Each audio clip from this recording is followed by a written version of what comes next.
Hey everybody, Lawrence here with Dirty Basic Terrain, coming at you with another one. Got another challenge piece here.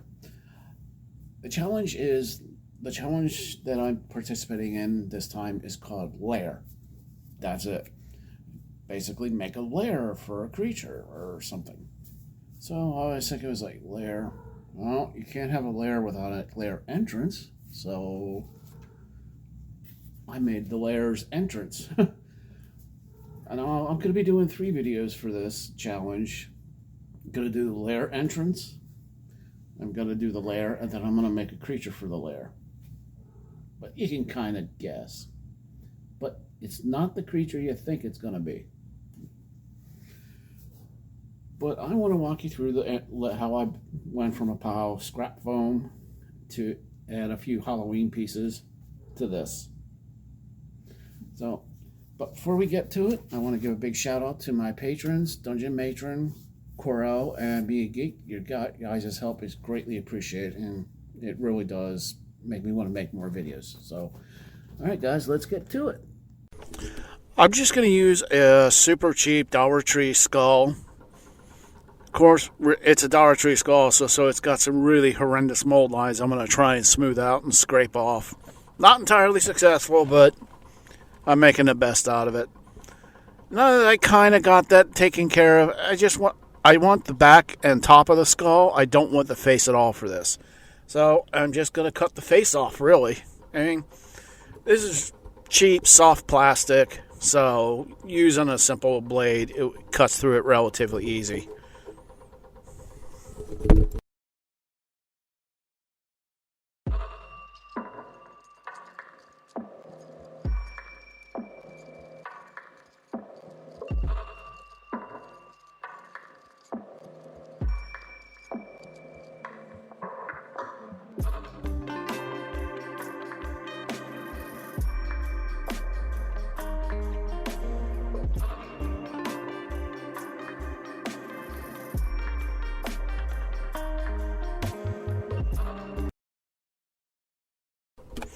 With the face off, now I need to trim it down to a more manageable size. This is just, okay, I want the lair to have like a dome entrance. So, of course, until I get it to one. Now I need to cut a little pathway hole for where the actual entrance itself is. And I'm going to mark it off, and then I'm just going to trim along the lines.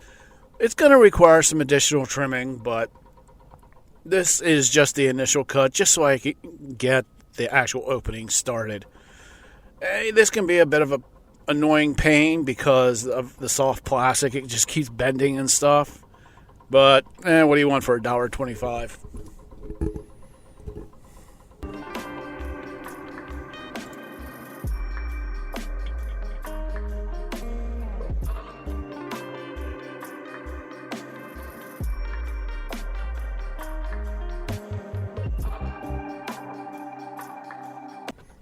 I've already traced where the skull is going to go.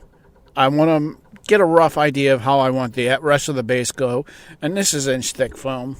And I just want to actually kind of bevel the edges, get rid of all the sharp corners, just make a more of a gentle slope to where the actual entrance is going to be. And this is just inch thick foam, so not terribly hard to work with. Again, it's just using a blade. I mean, you could use a hot wire cutter if you have it, but I didn't feel like digging it out and then plugging it up when I have the blade, and the blade will do just fine.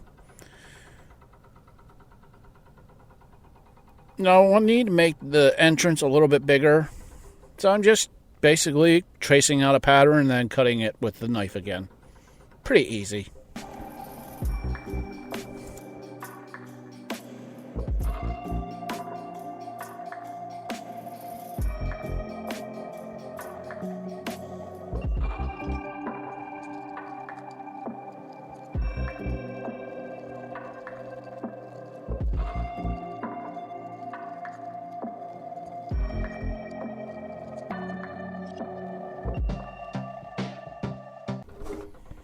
Now here I want to excavate the area, basically the pathway going to the lair entrance. basically like a pathway, so, and it's been used, and so it's got beaten down a little bit. And I actually wound up excavating a lot of the entire area where the skull was going to sit on top of. Though, honestly, you could get away with only doing enough that actually goes into the entrance, and it would have saved me a lot of effort. But I did it, so...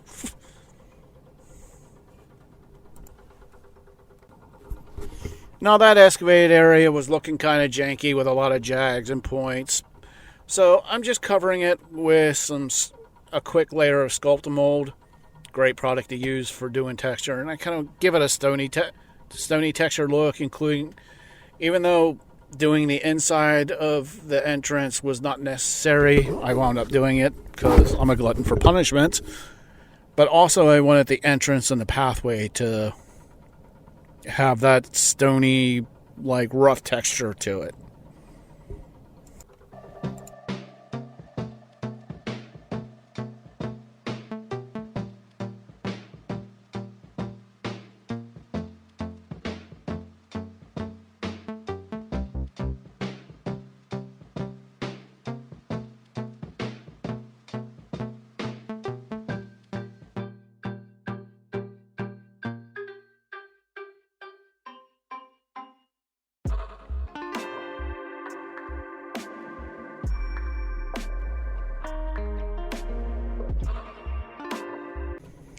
Now I'm primering the inside of the skull black prior to actually putting it in place, because it's going to be almost impossible to actually get it a dark color after it's glued in place.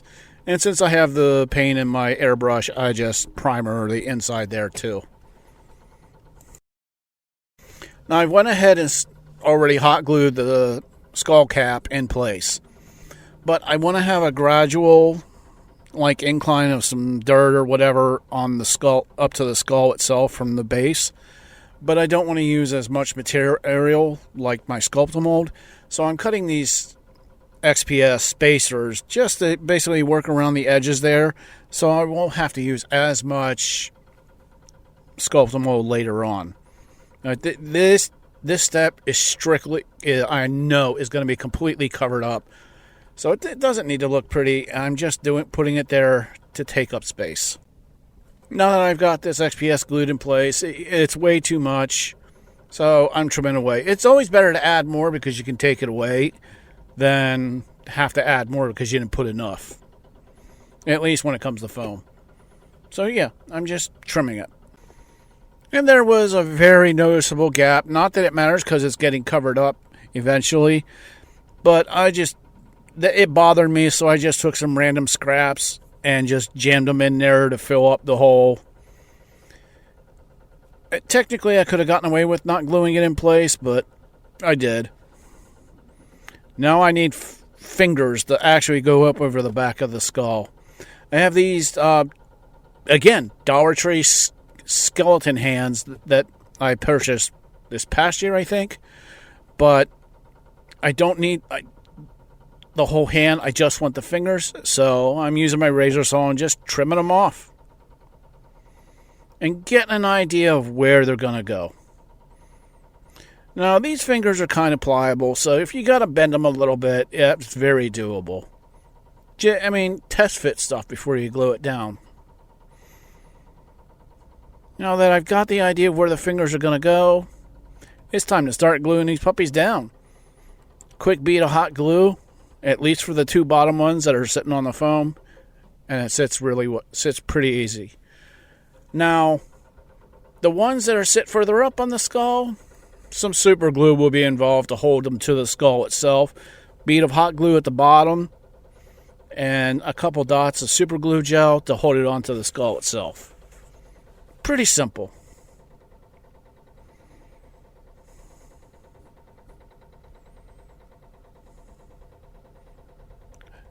Super glue, put it in place, and because I don't feel like sitting there holding it too long, I'm going to hit it with an accelerator, so it's boom, done. And I'll do the same thing with the other fingers, so I get 5 fingers altogether.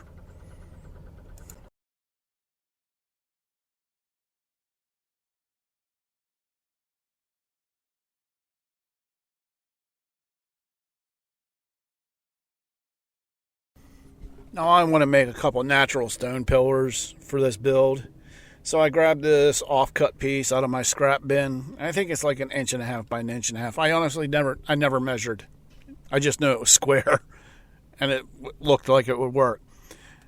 Cut them this length that I think is good. I have not measured anything at this step. And just basically start carving down away all the sharp edges, because this is where I decided to go with a arid desert theme for the whole build. I honestly had not made that decision until right now in the build. So I'm just going to start cutting away, and now that I got the rough shape, I want to put out little chunks, kind of like it's been eroded away by wind and sand. Now that I got that all done, just give it some stone texture with a simple foil ball. Just to give it a much more natural look, though. Hey, we play a high fantasy game. Yeah, natural really counts. Now, once I'm actually done adding the texture with the foil ball, I'm going to grab this fondant sculpting tool that I picked up at the Dollar Tree and just kind of smooth out the chunks that I actually cut out and make them a little more smooth and worn or eroded, just until I'm happy.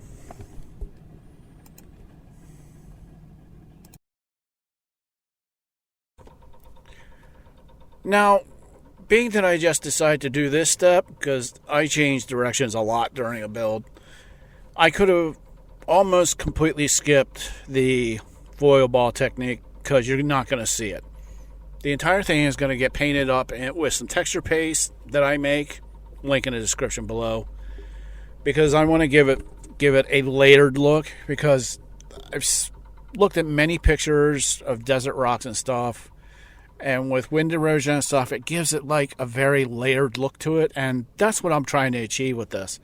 Once I have the entire thing painted up, I'm going to get a stiff bristle brush, dip it in water, and just kind of lightly rub it back and forth, and that'll give it a layered look.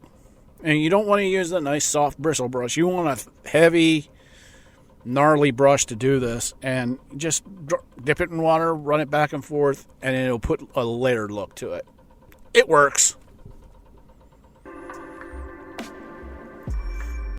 Now I'm looking at the space eaters that I put in, and it's still a little too much more than what I want, so I'm just going to trim more away here, just till it gets to the point where I'm happy with it.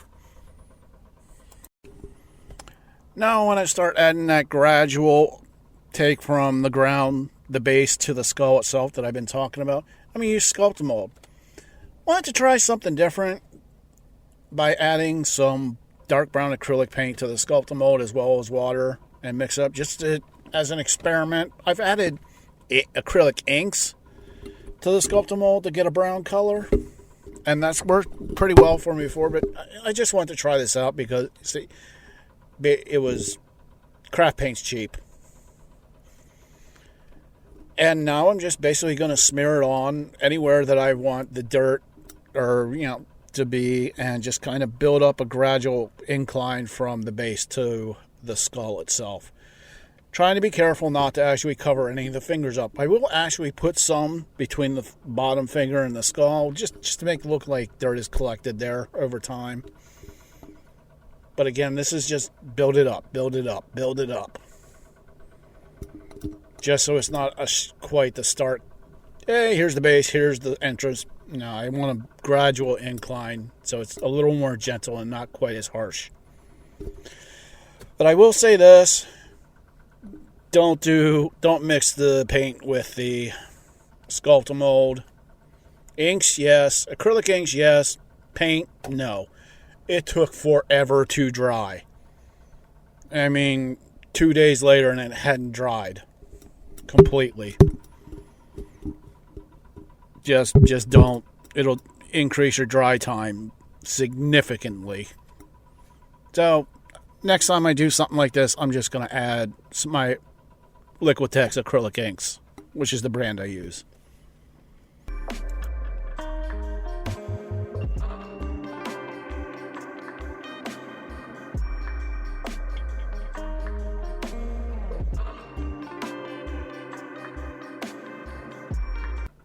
Now I wanted to give that build-up area the layered look I did with the pillars. So I just got a big old nasty brush, dipped it in water, and just brushed it back and forth to get those lines. And it worked. Now here I want to just use some skeletal mold and build up around the actual entrance hole itself. And soften the edges of the skull that I cut away because it's just straight up plastic. So I just want to build up, like I said, build up around the edges, look a little more natural. Again, I'm building an entrance to a monster lair out of a giant skull with bone fingers. Yeah, natural. And it just build up around the entrance a little bit. Later I'll tell you a mistake that I made here. But just going for a slight, gentle build up, just to give it a more natural look.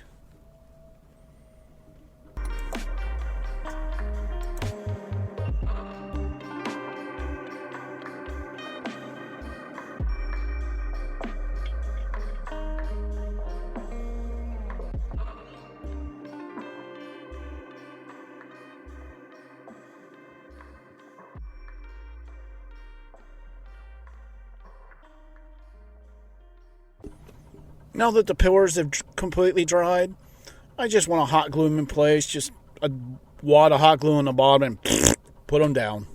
Pretty simple.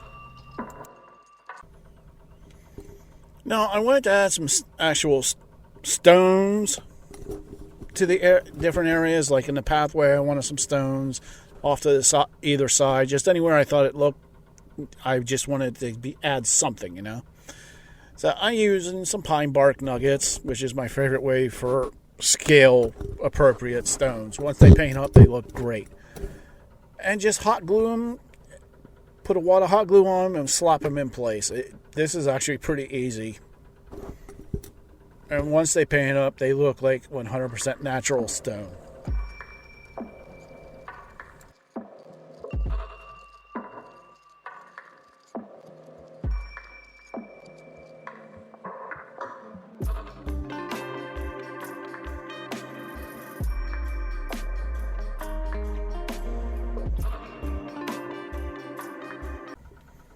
Now here I'm using my texture paste to basically paint in some dirt in between the stones, give it a more smoother, like dirt is collected in their appearance. And also that mistake I said I would mention earlier, well, skeletal mold doesn't hold the plastic too well. And it was starting to break away around the edges of the entrance to the skull, so I just painted over it with my homemade texture paste because two of the components is spackle and Elmer's glue. So I was hoping that it would actually fix the problem and hold it together, and it did.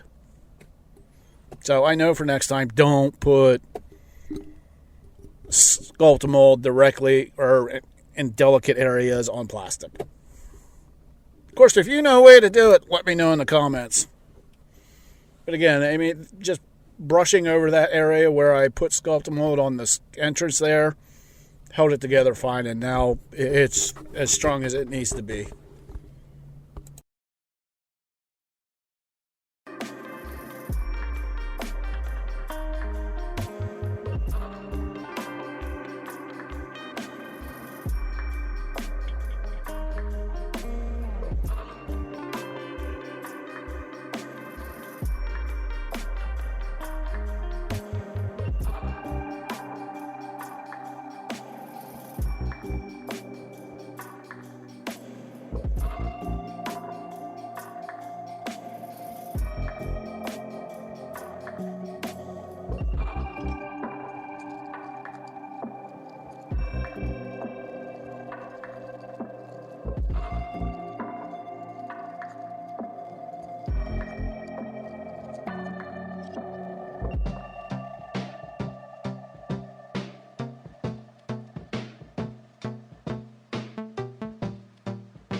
I wanted to add a couple animal skeletons, and I have these cheap soft plastic skeletons I got from Temu.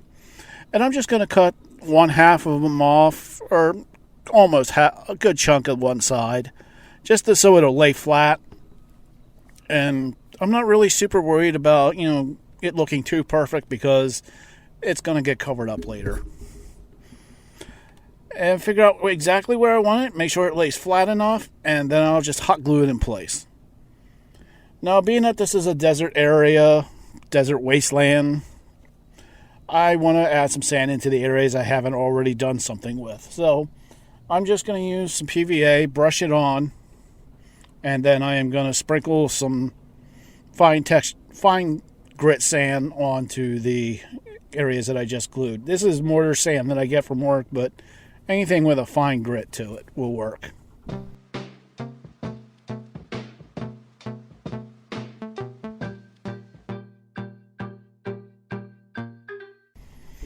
I'm going to paint my base color for the sand areas. For this, I'm just using a yellow ochre. And I'm going to get around the edges of all, where the rock and dirt area is. And I will get all the edges like this, because it's a rather large area that I have to paint by hand. So I'll do the edges, then I'll come back with a larger size brush and just slab it on all the areas I've missed. But for now, I'm just doing around the edges between the two different types of terrain.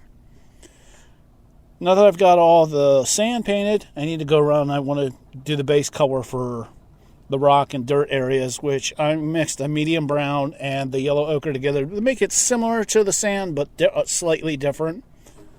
And I'm going to do the exact same step, get around the edges, around everything, then I'll bring a larger size brush and then just kind of slab it on everything else.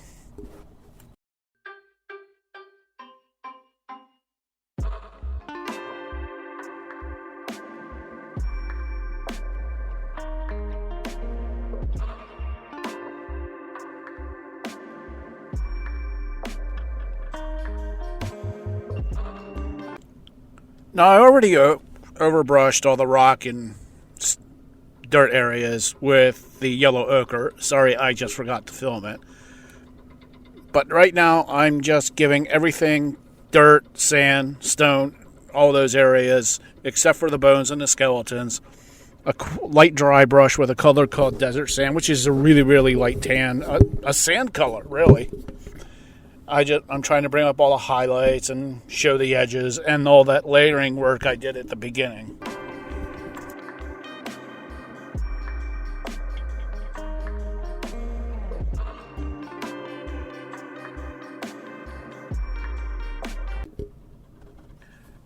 And now anything that's not bone or skeleton, I'm going to be hitting with a dark brown wash just to dinge it up and really access.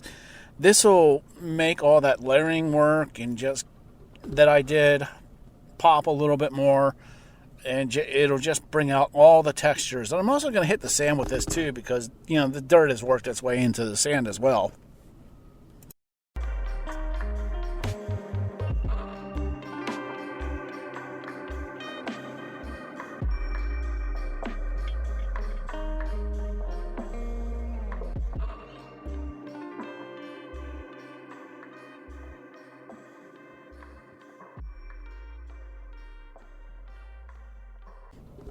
While I'm waiting for the brown wash I hit everything with to dry, I'm hitting all the bones, the skeletons, anything that I haven't already hit with an Agrat's Air Shade it's a wash shade from Citadel Miniatures.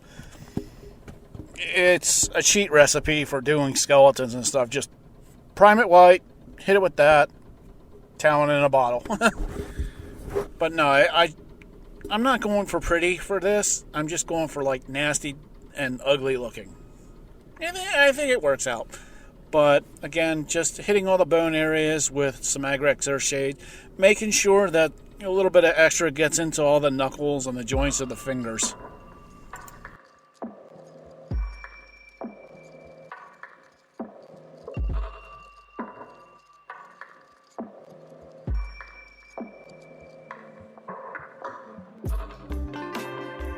I apologize for the shaky camera work on these next two segments. I broke my tripod, so I couldn't actually hold the camera still. But anyways, I'm going over all the sand and dirt areas right here, and I'm highlighting, and I'm doing a quick light dry brush, a highlight dry brush with the desert sand color that I previously used, just to bring up and make all the textures pop it even more so.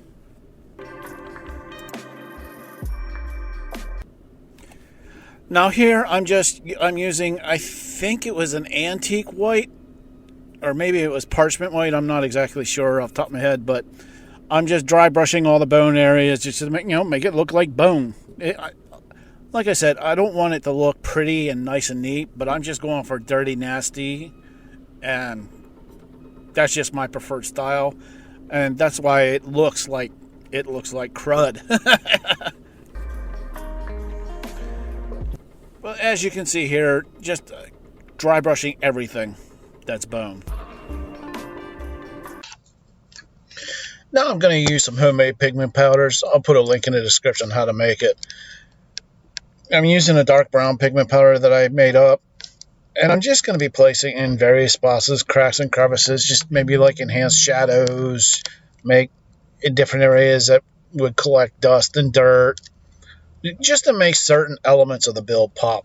And I'm even going to put some in between the knuckles of all the fingers, just to make them pop a little bit more as well.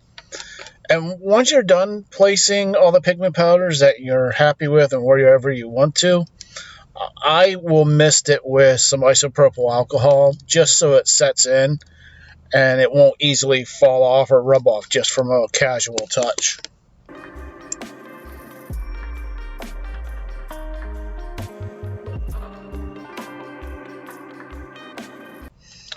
Now I'm placing some stretched out used dryer sheets just to give certain areas a spider web or cobweb effect.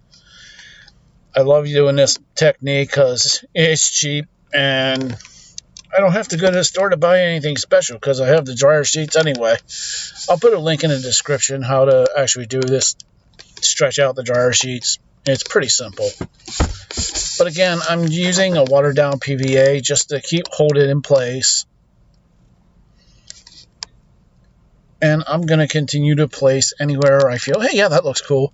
And I am actually covering up the two skeletons on there like, they've been cocooned almost. Just to give it a bit of a horror effect or element to the piece. Of course, the skull with all the giant fingers, skeletal fingers on it. Yeah, that's not horror enough.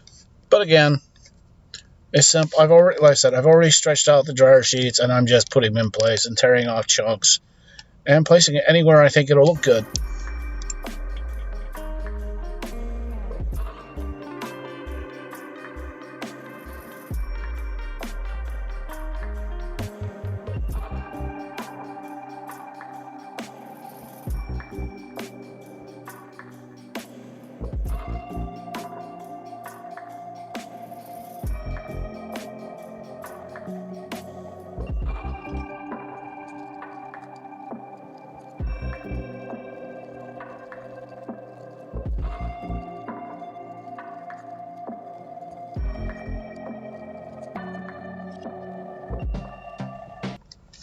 And here I want to place some grass tufts, various spots, anywhere like a little bit patch of grass might actually take root and grow.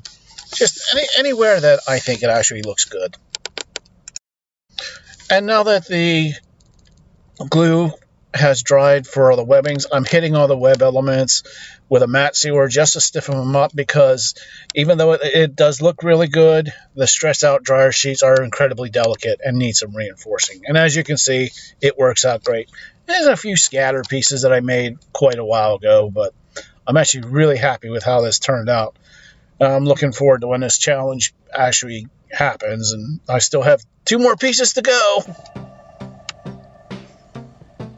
But I hope you guys like it. Like I said, it was fun for me to make this because I don't usually do desert or arid wasteland pieces, but this was actually really fun for me.